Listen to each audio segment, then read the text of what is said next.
నమస్కారం.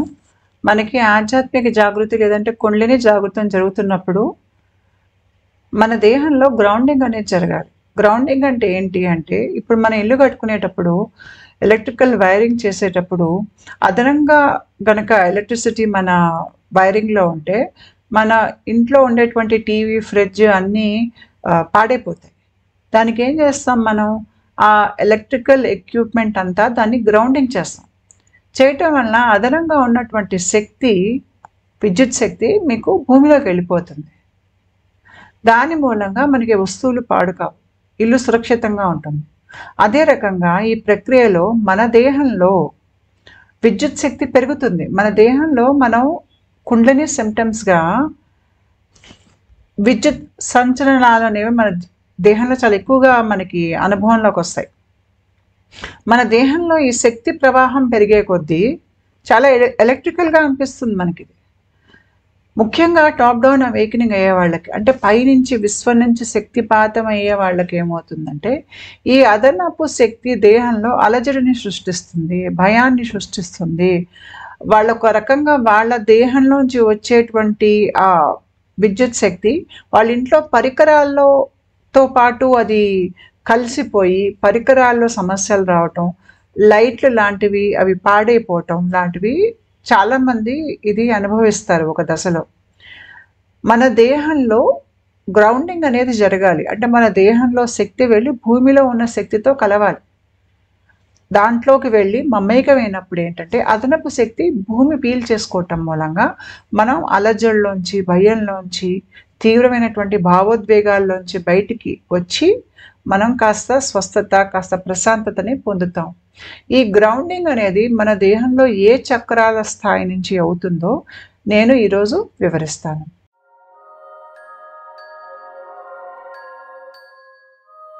నేను గతంలో గ్రౌండింగ్ మీద ఒక వీడియో చేసి ఉన్నాను. ఆ వీడియో కూడా చూసారంటే దీని మీద మీకు అవగాహన ఇంకా పెరుగుతుంది. దాని లింక్ నేను కింద డిస్క్రిప్షన్ బాక్స్‌లో పెడతాను. తప్పకుండా చూడండి. అయితే మనం పాతకాలం కథల్లో, పుస్తకాల్లో, తర్వాత ఇప్పటికి కూడా మన ఊళ్ళల్లోకి వెళ్తే, అక్కడ పెద్ద మర్రి చెట్టు కింద మీకు చాలామంది కూర్చుని మాట్లాడుకోవటం, లేదంటే జ్ఞానులు చాలామంది మర్రి చెట్టు కింద కూర్చుని ప్రవచనాలు చెప్పటం, లేదంటే మనం చూసినటువంటి చిత్రాలలో మీకు యోగులు గానీ, సాధువులు గానీ ఎక్కువగా మర్రి చెట్టు నీడలో కూర్చోవటం అనేది మనం గమనించుంటాం. దీనికి కారణం ఏంటి అంటే, మర్రి చెట్టు మీరు గనక చూసారంటే దాని కొమ్మల్లోంచి కూడా కిందకి వేళ్ళు అనేవి వస్తాయి. ఇప్పుడు మీకు ఒక చెట్టుకి ఏంటంటే దాని మొదల నుంచి వేళ్ళు భూమిలోకి వెళ్తాయి. కానీ మర్రి చెట్టుకి చెట్టు మొదల్లోంచే కాకుండా మీరు గమనించారంటే ఆ కొమ్మల్లోంచి కూడా మీకు వ్రేళ్ళనేవి కిందకేసి పెరిగి అవి కూడా వెళ్ళి మీకు భూమిలోకి నాటుకుంటాయి. అంటే అదనంగా ఆ కొమ్మలకవి ఆధారాన్ని ఇస్తాయన్నమాట. మీరు మర్రి చెట్టును చూసారంటే దాని నిండా మీకు కనిపించేది వ్రేళ్ళు.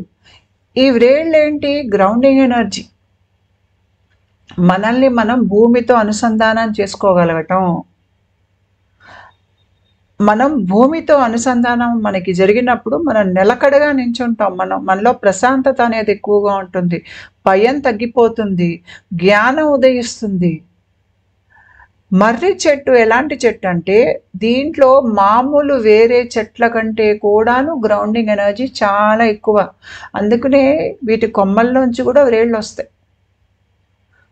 అంటే దాంట్లోంచి భూమిలోకి దిగేది చాలా ఎక్కువగా ఉంటుంది. బాగా భూమి శక్తితో అది అనుసంధానమై ఉంది. అందుకనే పూర్వం చాలామంది యోగులు గానీ, జ్ఞానులు గానీ, తపస్సు చేసుకునేటప్పుడు గానీ, లేదంటే మామూలుగా కూర్చుని సమాధిస్థితుల్లోకి వాటిలోకి వెళ్ళి ధ్యానాలు చేసుకునే వాళ్ళు కూడా మర్రి చెట్టు నీడలో చేసుకునేవారు. అంతేకాకుండా మనం ఎవరైనా కూడా ఒక మర్రి చెట్టు నీడలో 10 మంది కూర్చుని అక్కడ మాట్లాడుకుంటుంటే మీరు చూసారంటే ఆ సంభాషణలో జ్ఞానం ఉంటుంది. ఎందుకంటే సహజంగానే మర్రి చెట్టులో ఎంత గ్రౌండింగ్ ఎనర్జీ ఉంటుందంటే, మీరు దాని కింద కూర్చోగానే మనం ఆలోచించే విధానం మారిపోతుంది. మనసులో మనకున్నటువంటి అనుమానాలు, సందేహాలు ఒక రకంగా చెరిగిపోతాయి. ఒక రకమైనటువంటి ప్రశాంతత మనల్ని కమ్ముకుంటుంది. ఆనందం అనేది వస్తుంది. ముఖ్యంగా ఎవరి దేహంలో అయితే ఆధ్యాత్మిక ప్రక్రియ అవుతోందో చాలామంది యోగుల శరీరంలో, సాధువుల శరీరంలో ఈ ప్రక్రియ జరుగుతుంది. జరిగేటప్పుడు ముఖ్యంగా మన మనోమయ కోశంలో మన భావోద్వేగాలను చాలా ఎక్కువగా మనం ప్రాసెస్ చేసుకుంటూ ఉంటాం. ఆ కోశంలో ఉన్నప్పుడు ఏంటంటే మనకి తీవ్ర అలజడి, తీవ్ర భయం, మనకి మనం దేనికి చెందమని మనకి ఒక నిలకడ అనేది ఉండదు. అదెలా ఉంటుందంటే, ఇప్పుడు మీరు సముద్రం మీద ఒక తెప్ప వేసుకొని దానిపైన నించొని తేలారనుకోండి, అలా ఉంటుంది మనోమయ కోశంలో మన ప్రయాణం. ఇక్కడ మీరు చూసారంటే మన జీవాత్మ అనే వాడిక్కడుంటాడు. ఆ జీవాత్మ చుట్టూ ఎన్ని కోశికలున్నాయో ఇక్కడ మీకు కనిపిస్తున్నాయి. బయట ఉన్నది అన్నమయ కోశం అంటే భౌతిక దేహం. ప్రాణమయ కోశం ఇక్కడే మీకు ప్రాణ కదలికలు, కుండలిని, చక్రాలు ఇక్కడే ఉంటాయి. మూడోది మనోమయ కోశం. మనోమయ కోశం అంటే మన భావోద్వేగాలు. మనం లోపలికి వేసి వెళ్ళే ప్రయాణమే ఆధ్యాత్మిక ప్రయాణం. ఇందులో మనం మనోమయ కోశం అనేటువంటి ఒక దశకి చేరినప్పుడు మనం తీవ్రమైనటువంటి అలజడి, భయం, చాలా ఒక చీకట్లో ఉన్నట్టుగా, దేనికి చెందనట్టుగా, మనకి ఏది ఆధారం లేనట్టుగా, ఇటు అటు కొట్టుకుపోతున్నట్టుగా, ఏది అర్థం కానట్టుగా, ఇది ఎప్పుడు ముగుస్తుందో కూడా మనకి తెలియనట్టుగా, చాలా తీవ్రమైనటువంటి భావోద్వేగాలకి లోనే ఒంటరితనం అనేది ఎక్కువగా అనుభవించి, ఈ సమయంలో జ్ఞానపూరితమైనటువంటి ఆలోచనలు రావడం కూడా కష్టమే. ఎంతసేపటికి అందరు ఇక్కడ చెడు ఆలోచించేటువంటి ఒక విధానంలో ఉంటారు. దానికి కారణం మన దేహంలో జరిగే ప్రక్రియ మనల్ని పట్టుకుని చాలా తీవ్రమైనటువంటి భావోద్వేగాల్లో ఊపుతుంది మనల్ని. ఒక పక్క ఆనందంగా అనిపిస్తుంది కొన్ని దశల్లో మనకి చాలా తీవ్రమైన దుఃఖం వచ్చి ఏడుస్తూనే ఉంటాం. ఇది అలాంటి స్థితి ఆధ్యాత్మిక ప్రయాణంలో. చాలామంది చాలా ఏళ్ళు ఈ దశలో ఇక్కడ గడుపుతారు. దీనికిను మన చక్ర వ్యవస్థ గనుక చూసినట్టయితే, మన చక్ర వ్యవస్థలో ఇది ఎక్కడొస్తుంది అంటే, ఇప్పుడు మీకు కింద నుంచి రెండోది కనిపిస్తోంది చూడండి చక్రం, అదే స్వాదిష్టాన చక్రం. ఇదే జలతత్వం. ఇక్కడే భావోద్వేగాలు అనుభవిస్తాం మనం. మనోమయ కోశం ఇక్కడే ఉంటుంది. ఇక్కడున్నప్పుడే మనకి విపరీతంగా నీళ్లకు సంబంధించినటువంటి కళలు వస్తాయి. ఇక్కడే నేను ఇందాక చెప్పినట్టుగా మనం సముద్రం మీద ఒక తెప్ప వేసుకుని తేలుతుంటే అది ఎట్టెళ్తుందో మనకి తెలియదు. మనం మునుగుతామో తెలియదు, తేల్తామో తెలియదు. మనకి అలాంటి అగమ్య గోచరమైనటువంటి స్థితిలో ఇక్కడ ఉంటాం. అది కూడా చీకటి లాంటి స్థితి అనుకోండి. అలాంటప్పుడు మనకి భయం ఎక్కువగా ఉంటుంది, బాధ ఎక్కువగా ఉంటుంది, ఆక్రోశం, ఆవేదన అవన్నీ చాలా ఎక్కువగా ఉంటాయి. తీవ్రమైన భావోద్వేగాలు. ఇలా ఉన్నప్పుడు మన దేహంలో ఎలక్ట్రికల్ ఎనర్జీస్ అనేవి మారుతూ ఉంటాయి. ఎందుకు? ప్రక్రియ మీకు ముందుకెళ్లే కొద్దీ మీ దేహంలో విద్యుత్ శక్తి ప్రవాహం పెరుగుతుంది. ఇక్కడ కుండలిని తనని తాను విద్యుత్ శక్తి రూపంలో మీకు పరిచయం చేసుకుంటోంది. మీ నర్వ్స్లోంచి చాలా ఎక్కువగా ఎలక్ట్రిసిటీ ప్రవహిస్తోంది. ఈ అదనంగా ప్రవహించేటువంటి ఎలక్ట్రిసిటీ ఏం చేస్తుందంటే ఇంకా భయాన్ని, ఇంకా ఒక రకమైనటువంటి అలజడిని పెంచుతుంది. నిద్ర పట్టదు రాత్రి. ఏదో కాళ్ళు గాల్లో తేలుతున్నట్టుగా, ఒళ్ళంతా ఒక రకమైనటువంటి వైబ్రేషన్ ఉన్నట్టుగా. అక్కడ మనకి చాలా మన ఇంట్లో పరికరాలతో కూడా మన దేహంలో ఉన్నటువంటి అదనపు శక్తి దాన్ని కూడా డిస్టర్బ్ చేస్తూ ఉంటుంది వెళ్ళి. ఇదంతా మనం చూస్తూనే ఉంటాం. కాకపోతే ఇక్కడ ఏం చేయాలో మనకు తెలియదు.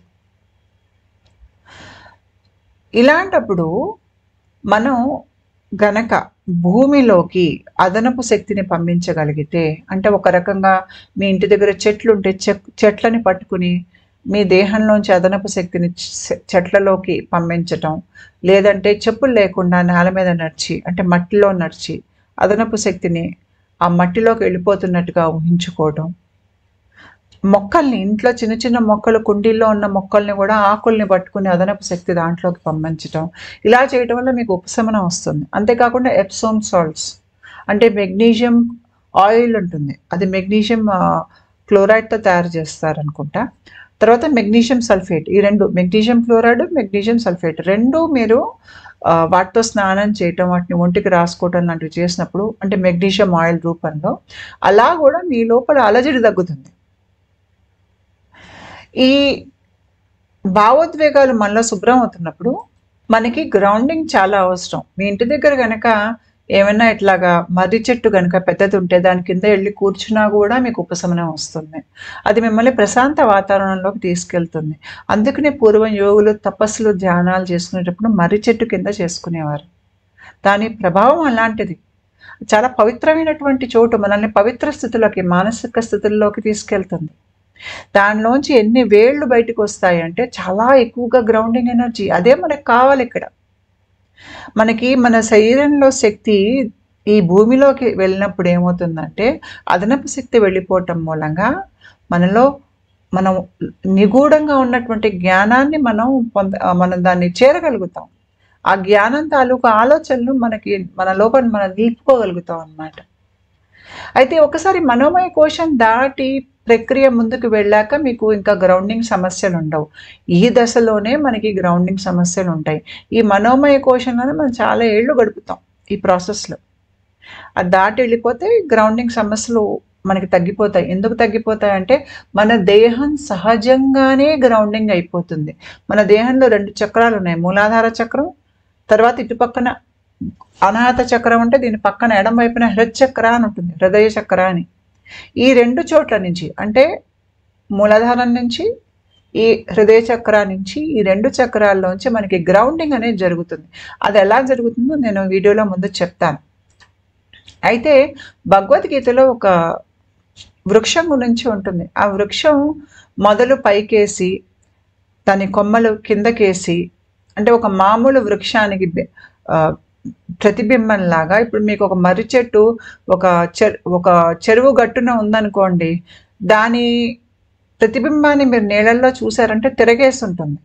ఇక్కడ తిరగేసినటువంటి మర్రి చెట్టు అన్నమాట.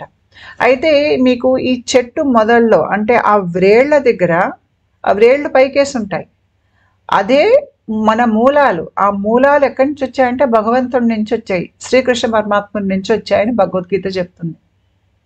కిందకేసి వచ్చినప్పుడు ఏంటంటే ఆ కొమ్మలు మన సృష్టి అనేది అది సృష్టి అవుతూ మళ్ళీ లయం అవుతూ సృష్టి మళ్ళీ ఉద్భవం అయ్యి మళ్ళీ లయం అయ్యి అలాగే సైకిల్ ప్రాసెసెస్ లాగా ఒకసారి అది ఆవిర్భావంలోకి వస్తుంది, మళ్ళీ లయం అవుతుంది, మళ్ళీ ఆవిర్భావంలోకి వస్తుంది, లయం అవుతుంది. అది ఆ కొమ్మలకి సంకేతం, అంటే సంసారం అన్నమాట. తర్వాత ఆకులేమో వేదాలకి చిహ్నం.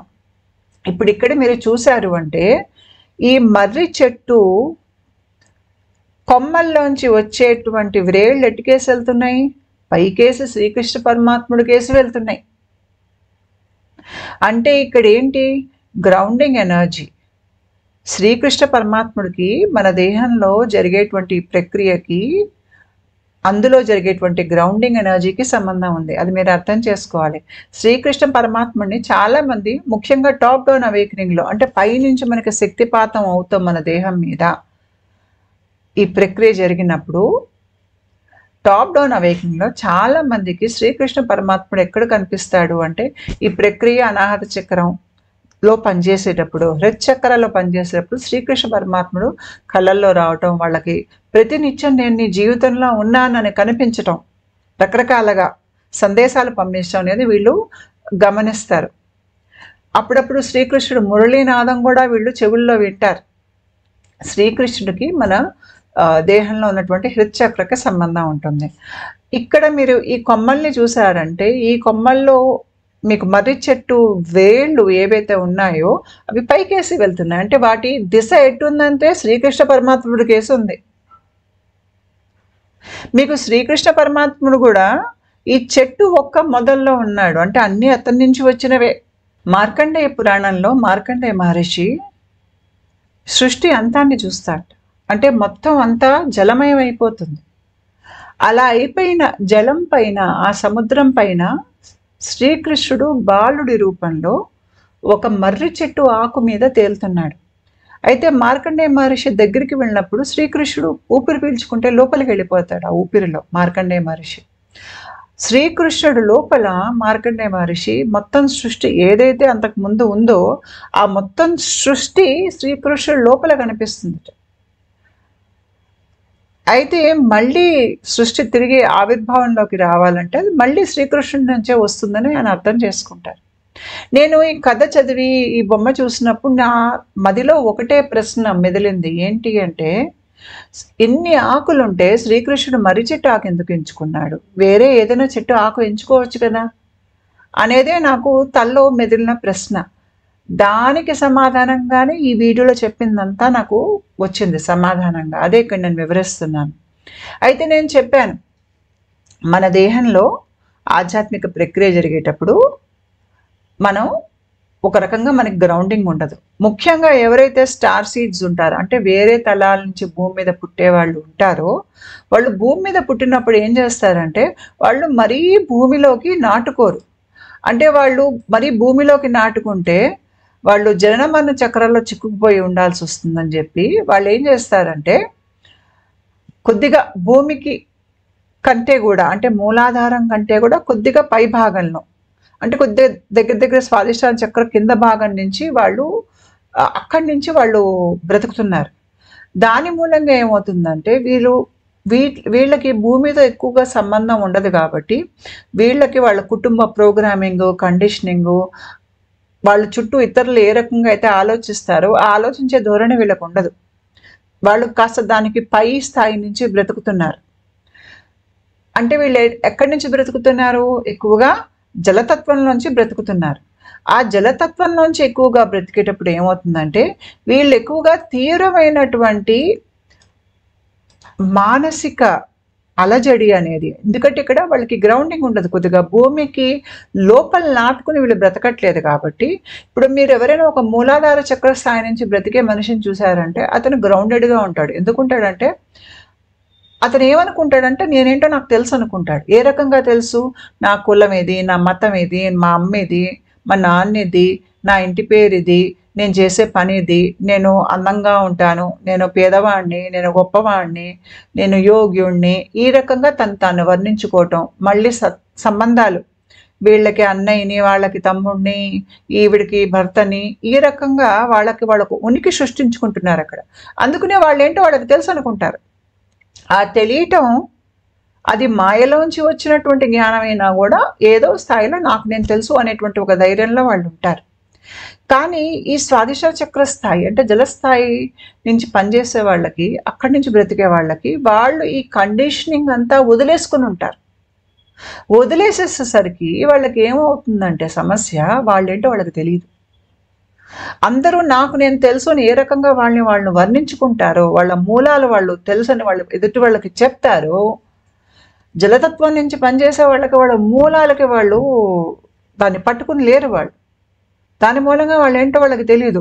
అందుకనే వీళ్ళ ఆధ్యాత్మిక ప్రక్రియ ఏంటి? నన్ను నేను తెలుసుకోవాలి అనేటువంటి ప్రక్రియలో ముందుకెళ్తారు. ఇక్కడ వాళ్ళకి నిలకడ ఉంటుంది, ఇక్కడ అలజడి ఉంటుంది. వాళ్ళు తెలియదు కాబట్టి వాళ్ళకి భయం వేస్తుంది. కానీ ఈ ప్రక్రియ చివరిలో వాళ్ళని వాళ్ళు ఆత్మతత్వంగా వాళ్ళు తెలుసుకుంటారు. కానీ ఆ వెళ్ళే మార్గంలో వీటన్నింటికి వాళ్ళు గురి అవుతారు. అలజడికి, భయానికి, క్రోధానికి, నిరాశకి, నిస్పృహకి, అయోమయానికి, అగమ్యగోచరంగా ఇవన్నీ ఉంటాయి వాళ్ళకి. అప్పుడు వాళ్ళకి గ్రౌండింగ్ అనేది ఉండదు. దాంతో ఒక చిన్న భావోద్వేగం కూడా చాలా తీవ్ర స్థాయిలో అనుభవిస్తారు. ప్రతిదీ భూతద్దంలో చూస్తారు. ప్రతి సమస్య భూతద్దంలో చూసి వెక్కి వెక్కి ఏడుస్తారు. ఇలాంటి స్థితిలో మనం జ్ఞానంగా, లేదంటే జ్ఞానపరంగా మనం ఆలోచించలేం. జ్ఞానపరంగా ఆలోచించలేం కాబట్టి మనం నిజాన్ని చూడలేం. ఈ మర్రి చెట్టు వృక్షం చూసారంటే ఇది జ్ఞానానికి సూచన, వైరాగ్యానికి సూచన.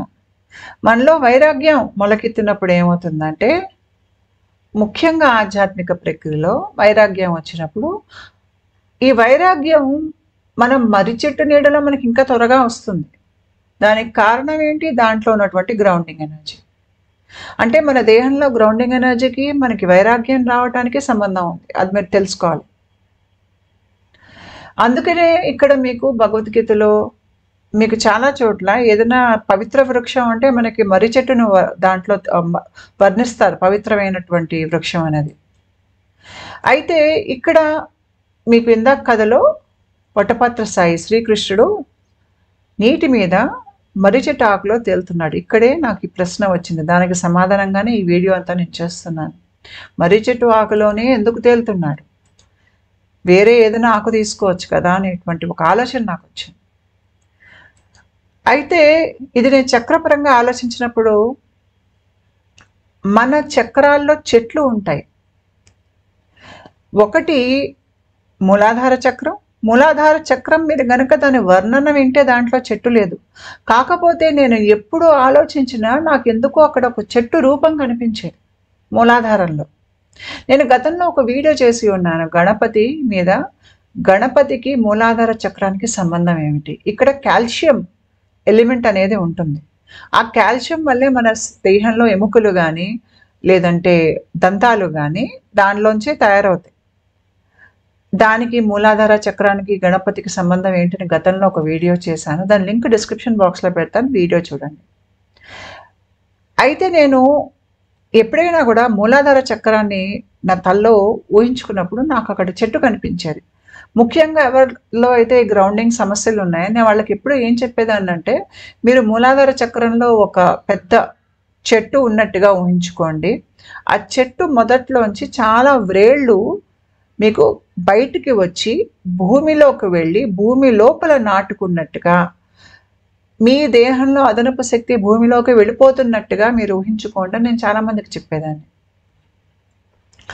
మరి ఆ మూలాధారంలో చెట్టు ఉంది అనేటువంటి ఆలోచన నాకు ఎందుకు అది వచ్చేదో నాకు తర్వాత అర్థమైంది. తర్వాత అనాహత చక్రం.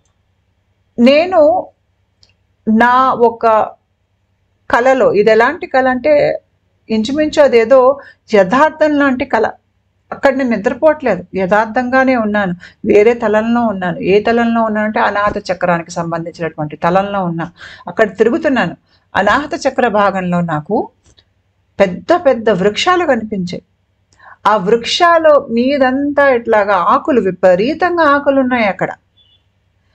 నేను ఆ వృక్షాలను చూస్తూ ఇంత ఆకుపచ్చగా ఉన్నాయి, బహుశా ఈ పచ్చదనమే అనాహత చక్ర రంగు పచ్చదనమేమో అనుకున్నాను. అనుకుని నేను కొద్దిగా అనాహత చక్రానికి ఎడం వైపు చూసేసరికి అక్కడ నాకు హృచ్చక్ర కనిపించింది. హృచ్చక్రలో ఒక చెట్టు ఉంది చూసారా? ఇక్కడ హృచ్చక్ర ఎక్కడ ఉంటుందంటే, ఇది అనాహత చక్రం అయితే హృచ్చక్ర ఎక్కడ ఉంటుంది?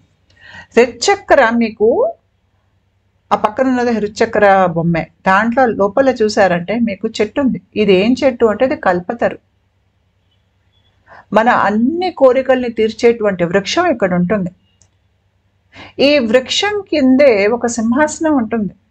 మన ప్రక్రియ అంతా పూర్తయ్యాక మన ఇష్టదైవం మనకి సింహాసనంలో కనిపిస్తారు.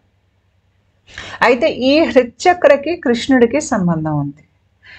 ఎవరికైతే చాలా మందికి టాప్ డౌన్ అవేకనింగ్ ప్రాసెస్ అవుతుందో వాళ్ళకి కొంతమందికి చాలా ఎక్కువగా కృష్ణుడు కనిపిస్తాడు. ఆ కృష్ణుడు కనిపించేది ఎక్కడంటే హృచ్చక్ర నుంచి. మీరు హృచ్చక్ర లోపల చూసారంటే చెట్టు ఉంది. నేను అనాహత చక్రాల్లో చెట్లు చూశాను, హృచ్చక్రలో చెట్టు చూశాను, మళ్ళీ మూలాధారంలో చెట్టు ఉందన్న సంగతి నేను గ్రహించాను. అది నాకు కనిపించకపోయినా కూడా. అయితే హృచ్చక్రలో చూసిన చెట్టు ఎలా ఉందంటే ఇలా ఉంది. అంటే దానికి ఆకులు లేవు నేను చూసిన చెట్టుకి.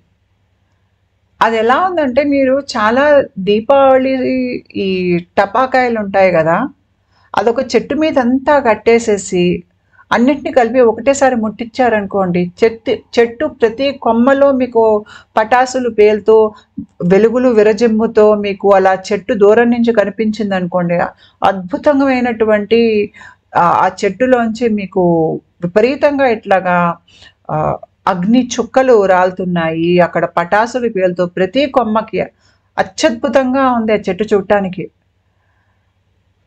అలాంటి చెట్టును నేను హృచ్చక్రలో చూశాను.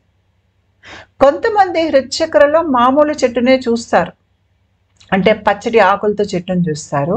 కానీ నేను హృచ్చక్రలో చూసిన చెట్టు అలాంటి చెట్టు. మీకు అవతార్ సినిమా గుర్తుండే ఉంటుంది. అవతార్ అనే ఇంగ్లీష్ సినిమాలో అక్కడ ఒక దివ్యమైన ఒక చెట్టు ఉంటుంది, ఆ వృక్షం. దానికి కూడా కిందకి ఊడలు ఉంటాయి.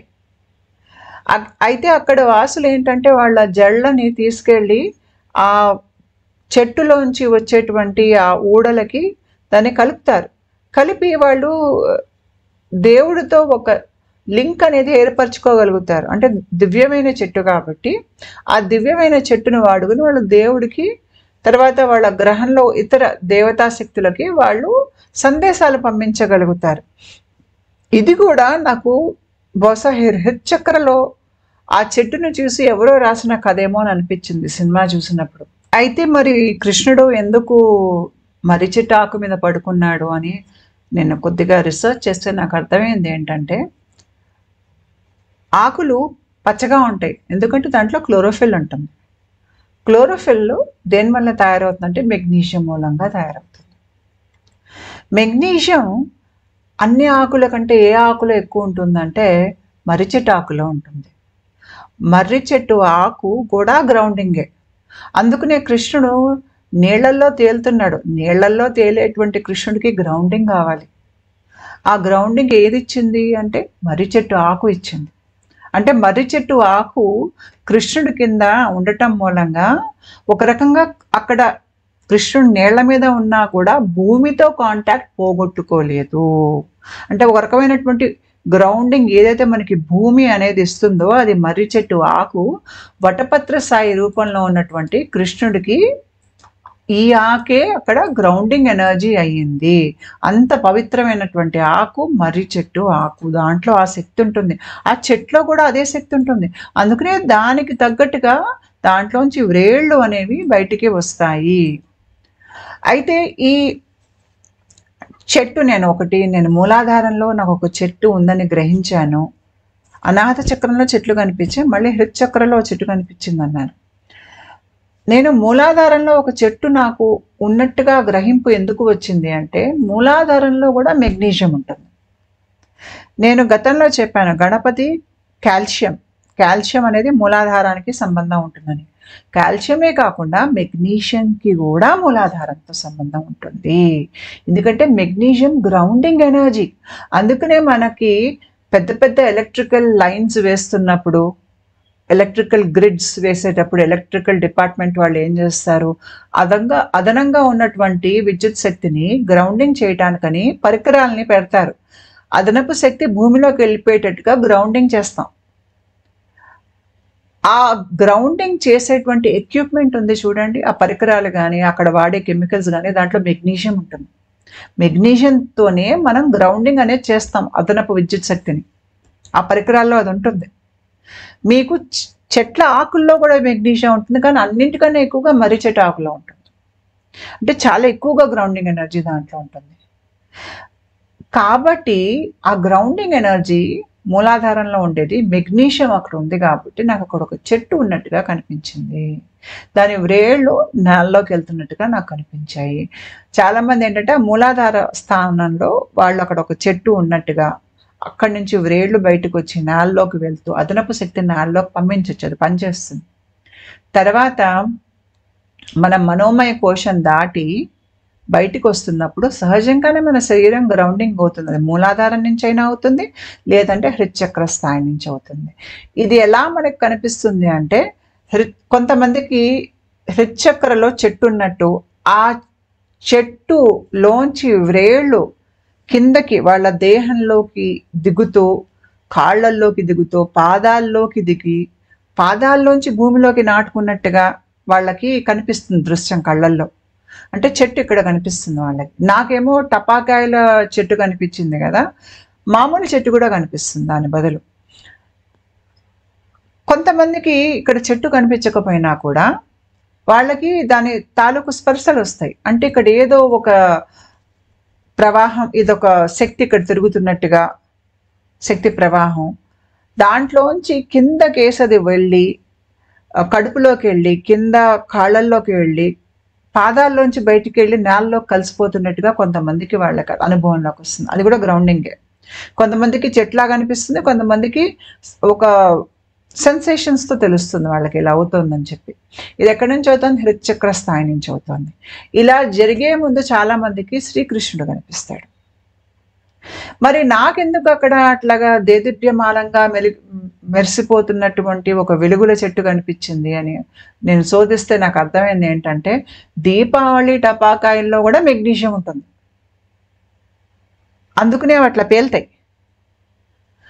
అదే నాకు ఇక్కడ చెట్టుగా ఇలా కనిపించింది అనమాట. అంటే అక్కడ చాలా ఎక్కువగా మెగ్నీషియం ఉంటుంది హృచ్చక్రలో. మీకు మెగ్నీషియం మూలాధారంలో ఉంటుంది, హృచ్చక్రలో చాలా ఎక్కువగా ఉంటుంది. ఎంత ఎక్కువగా ఉంటుందంటే ఇంకా దీపావళి టపాకాయలు వేలేంత ఎక్కువగా మెగ్నీషియం అక్కడ ఉంటుంది. అందుకనే ఈ 2 చక్రాల నుంచి మనం గ్రౌండింగ్ చేసుకోవచ్చు. మీరు ధ్యానంలో కూర్చుని శ్రీకృష్ణ పరమాత్ముడి మీద మీ ధ్యాస పెట్టి హృచ్చక్రలో చెట్టును ఊహించుకునే ఒక మర్రి చెట్టును ఊహించుకోండి. అక్కడ ఊహించుకుని దాని కొమ్మల్లోంచి వచ్చే వ్రేళ్ళు, దాని లోపల నుంచి వచ్చే వ్రేళ్ళు వెళ్ళి నేలలోకి మీ దేహంలోంచి దిగి నేలలో కలుస్తున్నట్టుగా మీరు ఊహించుకోవచ్చు. అంటే ఎవరైనా తీవ్రమైన అలజడిలో అలా ఉన్న వాళ్ళకి ఒక రకమైనటువంటి ప్రశాంతతను, ఉపశమనాన్ని ఇస్తుంది. అంతేకాకుండా నేను ఇందాక చెప్పాను ఎప్సోమ్ సాల్ట్స్లో స్నానం చేయటం. ఇక్కడ కూడా మెగ్నీషియం సల్ఫేట్, మెగ్నీషియం క్లోరైడ్ ఇవి వాడితే కూడా మనకి ఒక రకంగా అలజడి తగ్గుతుంది మన దేహంలో. ఎందుకు? ఇవంతా గ్రౌండింగ్ ఎనర్జీ. మర్రి చెట్టు కింద కూర్చున్నా కూడా గ్రౌండింగ్ ఎనర్జీనే. మీ ఇంట్లో మీరు ఒకవేళ ఫ్లాట్లో ఉన్నట్టయితే ఒక మర్రి వృక్షం ఒక బొమ్మ పెట్టుకోండి. మీరు దాన్ని చూసినప్పుడల్లా కూడా దాని ప్రభావం మీ మనసు మీద ఒక ముద్ర వేస్తుంది. శ్రీకృష్ణుడిని హృచ్చక్రలో ఊహించుకుని శ్రీకృష్ణుడిని ఇక్కడ ధ్యానం చేసినా కూడా మీకు తొందరగా గ్రౌండింగ్ అవుతుంది. అంతేకాకుండా మీరు వటపత్ర సాయి ఒక బొమ్మని పెట్టుకున్నా కూడా మీ ముందు, ఆ వటపత్ర సాయి బొమ్మతో కూడా దాన్ని చూస్తూ ఉంటే కూడా మీకు గ్రౌండింగ్ అనేది మీకు తెలియకుండానే మీ దేహంలో జరుగుతుంది. అయితే మన దేహంలో మూలాధార చక్రానికి హృచ్చక్రానికి సంబంధం ఉంటుంది. నేను ఇందాక చెప్పాను మీకు మూలాధారంలో మెగ్నీషియం ఉంది, హృచ్చక్రంలో మెగ్నీషియం ఉంది. ఇక్కడ మెగ్నీషియం, అక్కడ మెగ్నీషియం. అందుకనే మనకి శబ్దం ఉత్పత్తి అవుతున్నప్పుడు నేను ఇది తారామాత వీడియోలో చక్కగా నేను వివరించాను ఏ రకంగా శబ్దం అనేది ఉత్పన్నం అవుతుంది అనేది. మూలాధారంలో అంటే ఏ శబ్దం అయితే ఇంకా ఆవిర్భావంలోకి రాలేదో అది అక్కడ ఉంటుంది. మీకు స్వాదిష్టాన చక్రంలో పశ్యంతి అంటే ఏ శబ్దం అయితే మీకు ఒక రూపంలాగా అనిపిస్తుందో, ఒక వైబ్రేషన్ లాగా అనిపిస్తుందో, ఒక భావోద్వేగం లాగా అనిపిస్తుందో అది పశ్యంతి. అంటే అర్థం కానట్టు అనమాట. అక్కడ గుండె తెరికి వచ్చేసరికి అదే మధ్యమ అంటే ఆలోచన అనేది రూపుదిద్దుకుంటోంది. వైఖరి అంటే దాని గురించి మాట్లాడటం, లేదంటే రాయటం, ఏదో రకంగా వ్యక్తపరచడం బయట లోకానికి. అయితే మూలాధారానికి హృచ్చక్రకి సంబంధం ఏమిటి అంటే ఈ మధ్యమ స్థాయి శబ్దం ఈ రెండింటిని కలుపుతుంది. అంతేకాకుండా మెగ్నీషియం కూడా అక్కడ ఉంది, ఇక్కడ ఉంది. కాబట్టి ఎవరికైతే టాప్ డౌన్ అవేకనింగ్ అవుతుందో వాళ్ళు కృష్ణుడి మీద ధ్యాస పెట్టి ధ్యానం చేసే హృచ్చక్రలో కృష్ణుడిని ఊహించుకుంటే వాళ్ళకి గ్రౌండింగ్ అనేది అలా కూడా జరుగుతుంది. లేదంటే మూలాధారంలో గణపతి కూడా గ్రౌండింగ్ ఎనర్జీ. ఎందుకంటే అక్కడ మెగ్నీషియం ఉంది, అక్కడ కాల్షియం ఉంది. మీరు గణపతితో కూడా గ్రౌండింగ్ అవ్వచ్చు. ముఖ్యంగా ఇది మనోమయ కోశం స్థాయిలోనే మీకు ఈ సమస్య ఉంటుంది. ఒక్కసారి దాటి మీరు ఇంకా లోపలికేసి వెళ్ళారంటే విజ్ఞానమయ కోశం, అక్కడ మీ ఆలోచనలు అనేవి ఉంటాయి, బుద్ధి అనేది ఉంటుంది. ఆ స్థాయికి వెళ్ళేసరికి మీలో ప్రశాంతత సహజంగా వచ్చేస్తుంది. మీరు మీ గతంలోంచి బయటకు వచ్చేసి ఉంటారు. మీ జీవిత కథల్లోంచి, మీ అన్నిటి నుంచి మిమ్మల్ని మీరు తెంపేసుకుని ఉంటారు. ఒక నిలకడతనం, ఒక సవ్యంగా ఆలోచించగలిగేటువంటి శక్తి మీకు విజ్ఞానమయ కోశంలోకి వెళ్ళేసరికి వస్తుంది. కానీ అక్కడికి వెళ్ళటానికి అంటే ఈ మనోమయ కోశం నుంచి విజ్ఞానమయ కోశంలోకి వెళ్ళే మధ్యలో మనకి గ్రౌండింగ్ అనేది సహజంగా ప్రక్రియలో జరుగుతుంది. కావాలి అంటే మీరు ఇందాక నేను చెప్పినట్టుగా మీరు ధ్యానం చేశారు అంటే అది ఇంకా త్వరగా జరిగి మీరు మనోమయ కోశం నుంచి విజ్ఞానమయ కోశంలోకి వెళ్ళగలుగుతారు. ఉంటానండి. నమస్కారం.